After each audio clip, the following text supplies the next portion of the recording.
In this video, we'll show you how to take photos in low light or at night using your Pixel phone.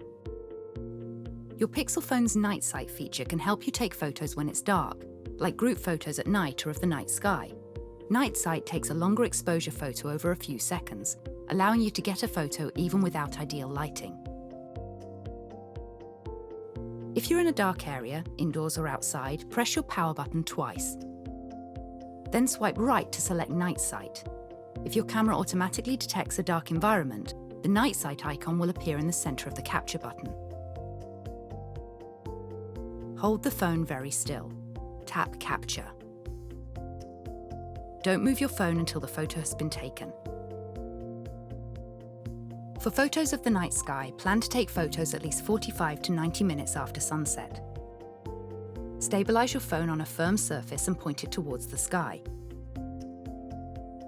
When it's still, you'll see a message that says Astrophotography on.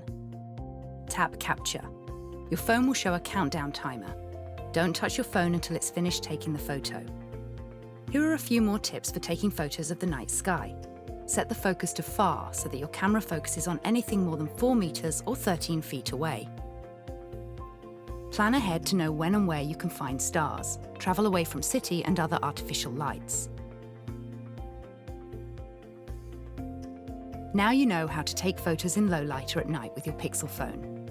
To learn more about your Pixel phone, watch our other videos or visit the Help Center.